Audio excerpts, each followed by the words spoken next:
നമസ്കാരം. ഇന്നത്തെ പ്രധാന വാർത്തകളുമായി ഷാജി കടക്കൽ. സംസ്ഥാനത്ത് നിന്ന് സ്വകാര്യ ബസ്സുകളുടെ സൂചനാ സമരം. സ്വകാര്യ ബസ്സുകളുമായി ഇന്നലെ ട്രാൻസ്പോർട്ട് കമ്മീഷൻ നടത്തിയ ചർച്ച പരാജയപ്പെട്ടോടെയാണ് സംയുക്ത സമരസമിതി പണിമുടക്കുന്നത്.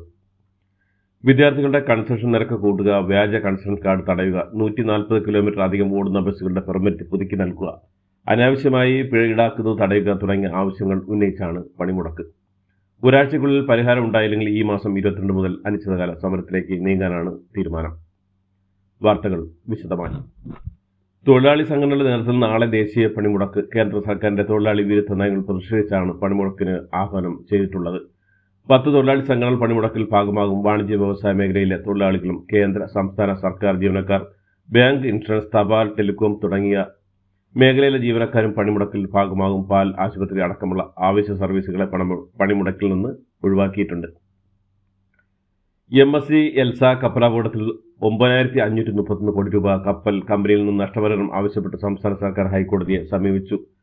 അഡ്മിറാൽറ്റി നിയമം അനുസരിച്ച് നടപടി ആവശ്യപ്പെട്ടാണ് ഹർജി നൽകിയത്. വിഴിഞ്ഞത്ത് നങ്കുരം ഇട്ടിരിക്കുന്ന ഇന്ന് രാവിലെ പുറപ്പെടാൻ പദ്ധതിയുള്ള MSC കമ്പനിയുടെ മറ്റൊരു കപ്പലായ അക്കിറ്റേറ്റ 2 കപ്പൽ അടിയന്തരമായി അറസ്റ്റ് ചെയ്യാനും നഷ്ടപരിഹാരം സംബന്ധിച്ച് തീരുമാനമായതിനു ശേഷം മാത്രം കപ്പൽ വിട്ടയച്ചാൽ മതിയെന്നുമാണ് ഹൈക്കോടതി ഉത്തരവ്. കേരള സർവകലാശാല സിൻഡിക്കേറ്റും രജിസ്ട്രാർ അനിൽകുമാറിനുമെതിരെ ചാൻസലറായ ഗവർണർ നടപടിയിലേക്ക് നീങ്ങുന്നുവെന്ന് റിപ്പോർട്ടുകൾ. അനിൽകുമാറിനെ ചുമതലയിൽ നിന്ന് നീക്കാനാണ് രാജ്ഭവന്റെ ആലോചന. വൈസ് ചാൻസലർ സിസ തോമസിന്റെ റിപ്പോർട്ടിന്റെ അടിസ്ഥാനത്തിലാണ് ചാൻസലർ നടപടിയിലേക്ക് നീങ്ങുന്നത്. കേരളത്തിന്റെ അഭിമാനമായിരുന്ന ഉന്നത വിദ്യാഭ്യാസ രംഗത്തെയും ഈ സർക്കാർ തരിപ്പണമാക്കിയെന്ന് പ്രതിപക്ഷ നേതാവ് വി.ഡി. സതീശൻ. സർക്കാരും രാജ്ഭവൻ തമ്മിൽ കുറേക്കാലമായി ആരംഭിച്ച അധികാര തർക്കങ്ങൾ സർവകലാശാലകളുടെ പ്രവർത്തനത്തെ അനിശ്ചിതത്വത്തിലാക്കിയെന്നും ഉന്നത വിദ്യാഭ്യാസ രംഗത്തെ തകർത്തതിൽ സർക്കാരിനും രാജ്ഭവനും ഒരുപോലെ പങ്കുണ്ടെന്നും അദ്ദേഹം പറഞ്ഞു. കോട്ടയം മെഡിക്കൽ കോളേജിലെ അപകടത്തിൽ മന്ത്രി വീണ ജോർജിനെതിരെ വിമർശനം ശക്തമാകുന്നതിനിടെ വിവാദ പരാമർശവുമായി മന്ത്രി സജി ചെറിയാൻ. സ്വകാര്യ ആശുപത്രികളിൽ മന്ത്രിമാർ ചികിത്സ തേടുന്നത് പുതുമയല്ലെന്നും സർക്കാർ ആശുപത്രിയിലെ ചികിത്സയിൽ മരിക്കാൻ തുടങ്ങിയ താൻ സ്വകാര്യ ആശുപത്രിയിൽ ചികിത്സ തേടിയെന്നും അങ്ങനെയാണ് ജീവൻ നിലനിർത്തിയെന്നും പത്തനംതിട്ടയിൽ മാധ്യമങ്ങളോട് സംസാരിക്കുന്നതിനിടെ മന്ത്രി പറഞ്ഞു. വീണ ജോർജിനെ പിന്തുണച്ചും പ്രതിപക്ഷ സമരത്തെ വിമർശിച്ചും സംസാരിക്കുന്നതിനിടയിലാണ് മന്ത്രി ഇങ്ങനെ പറഞ്ഞത്. മന്ത്രി സജി ചെറിയാൻ കേരളത്തിലെ സ്വകാര്യ ആശുപത്രികളെ പിന്തുണച്ച് സംസാരിക്കില്ലെന്നും സ്വകാര്യ ആശുപത്രികൾക്കെതിരെ സംസാരിക്കാനാണ് സാധ്യതയെന്നും മന്ത്രി വീണ ജോർജ്. കേരളത്തിലെ ആശുപത്രികളെല്ലാം വൻ കോർപ്പറേറ്റുകൾ വാങ്ങുകയാണെന്നും സജി ചെറിയാൻ പറഞ്ഞത് അതിനെക്കുറിച്ചാവുമെന്നും വീണ ജോർജ് പ്രതികരിച്ചു. സർക്കാർ ആശുപത്രിയുമായി ബന്ധപ്പെട്ട് താൻ നടത്തിയ പ്രസ്താവന വളച്ചൊടിച്ചുവെന്ന് മന്ത്രി സജി ചെറിയാൻ. സർക്കാർ ആശുപത്രിയിലെ ഇകഴ്ത്തി സംസാരിച്ചു തരത്തിലുള്ള പ്രചരണങ്ങൾ അടിസ്ഥാനരഹിതമാണെന്നും തന്റെ പ്രസ്താവനയിൽ സ്വകാര്യ ആശുപത്രികൾ ആശ്രയിക്കേണ്ടി വരുന്ന സാഹചര്യങ്ങളെക്കുറിച്ചാണ് സൂചിപ്പിച്ചതെന്നും മന്ത്രി സജി ചെറിയാൻ പറഞ്ഞു.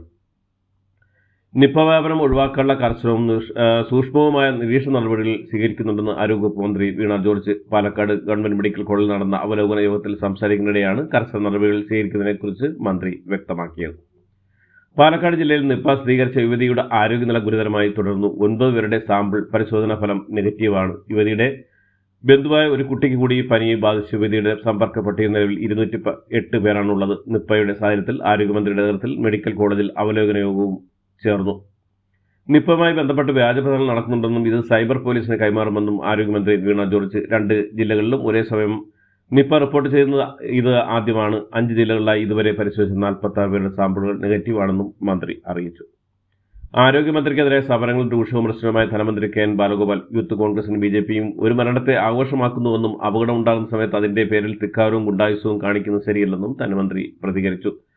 ഞങ്ങൾ ചെയ്ത അത്രയും സമരങ്ങൾ കോൺഗ്രസും BJPയും ചെയ്തിട്ടില്ലാതെന്നും ആരെങ്കിലും ആശുപത്രിയിൽ ചികിത്സയ്ക്കെത്തിയാൽ അവരെ ആക്രമിക രീതിയിലേക്ക് പോകുന്നതാണോ സമരങ്ങളെന്നും നിലവാരമില്ലാത്ത സമരങ്ങൾ നടത്തുന്നതെന്നും അദ്ദേഹം കൂട്ടിച്ചേർത്തു. ചില പ്രത്യേക രോഗങ്ങൾക്ക് മറ്റ് രാജ്യങ്ങളിൽ പോയി ചികിത്സ തേടേണ്ടി വരുമെന്നും മുഖ്യമന്ത്രി ചികിത്സയ്ക്കായി അമേരിക്കയിൽ പോയ സംഭവത്തിൽ പ്രതികരിച്ച് LDF കൺവീനർ TP രാമകൃഷ്ണൻ. ജനപ്രതികൾ ഈ നാടിന്റെ ഭാഗമല്ലേ എന്നും അവർക്ക് നല്ല ചികിത്സ കിട്ടേണ്ടതല്ലെന്നും സാധാരണ ജനങ്ങൾക്ക് ഇത്തരം അവസരം കിട്ടുന്നതിൽ യാഥാർത്ഥ്യമുണ്ടെന്നും രാമകൃഷ്ണൻ പറഞ്ഞു.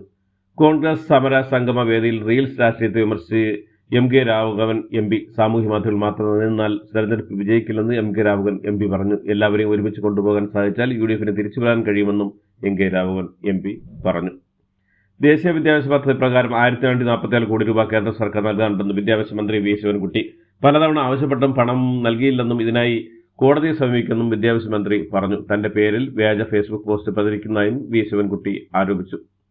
നിർമ്മാതാവ് സാന്താ തോമസിന്റെ മാനനഷ്ട കേസ് ഫയൽ ചെയ്ത നിർമ്മാതാവ് ലിസ്റ്റിൻ സ്റ്റീഫൻ അപകീർത്തികരമായ പരാമർശം സാന്ത്വന ഭാഗത്തുണ്ടായെന്ന് ചൂണ്ടിക്കാട്ടിയാണ് കേസ്. 2 കോടി രൂപ ആവശ്യപ്പെട്ടാണ് കേസ്. സാമൂഹ്യ മാധ്യമങ്ങളിലൂടെ തന്നെ അവമാനിച്ച് ചൂണ്ടിക്കാട്ടി എറണാകുളം മജിസ്ട്രേറ്റ് കോടതിയിലാണ് കേസ് നൽകിയിരിക്കുന്നത്. കോന്നി പയ്യനാവൻ ചെങ്കുളത്ത് പാറമടയിലുണ്ടായ അപകടത്തിൽ ഒരു മൃതദേഹം കണ്ടെത്തി. ഹിറ്റാച്ചിക്ക് മുകളിൽ പാറ വീണാണ് അപകടം ഉണ്ടായത്. പണി നടക്കുന്നതിനിടെ പാറ വാഹനത്തിന് മുകളിലേക്ക് വീഴുകയായിരുന്നു. മണിക്കൂറുകൾ നീണ്ട രക്ഷാപ്രവർത്തനത്തിന് ശേഷമാണ് ഒരാളുടെ മൃതദേഹം കണ്ടെത്തിയത്. എന്നാൽ മരിച്ചയാളെ തിരിച്ചറിഞ്ഞിട്ടില്ല.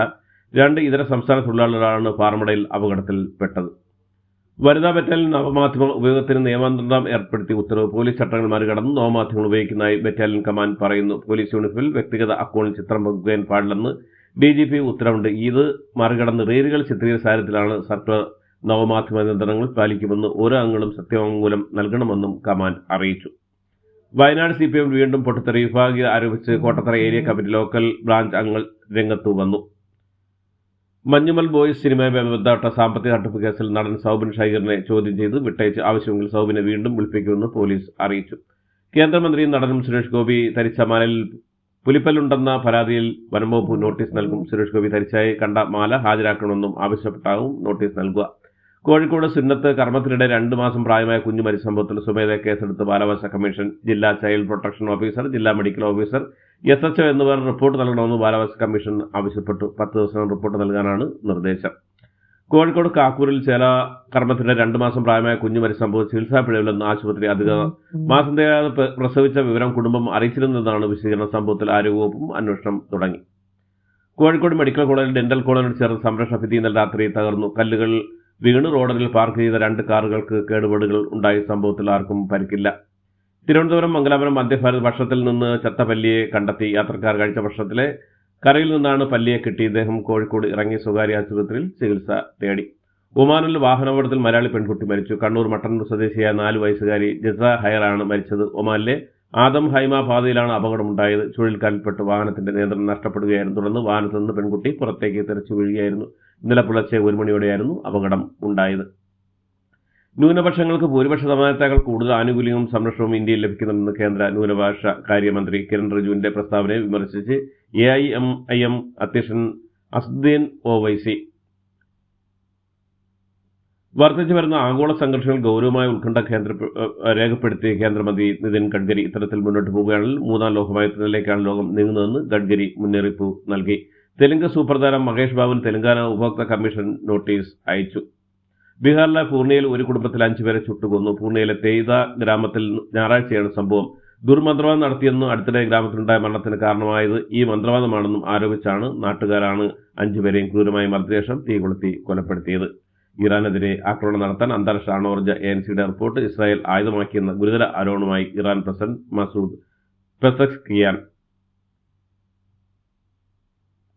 അമേരിക്കൻ പ്രസിഡന്റ് ഡൊണാൾഡ് ട്രംപുമായുള്ള കൂടിക്കാഴ്ചയിലേക്ക് വാഷിംഗ്ടണിലേക്ക് പുറപ്പെട്ട ഇസ്രായേൽ പ്രധാനമന്ത്രി ബെഞ്ചമിൻ നെതന്യാഹുവിന്റെ വിമാനം വൈകി. ഇസ്രായേലിലെ തീവ്ര യാഥാസ്ഥിതിക വിഭാഗക്കാരായ ഹരീതി ജൂതരുടെ പ്രതിഷേധത്തെ തുടർന്നായിരുന്നു വിമാനം വൈകിയെന്ന് ടൈംസ് ഓഫ് ഇസ്രായേൽ റിപ്പോർട്ട് ചെയ്യുന്നു. ഇതോടുകൂടി ഇന്നത്തെ വാർത്തകൾ അവസാനിക്കുന്നു. എല്ലാവർക്കും നന്ദി, നമസ്കാരം.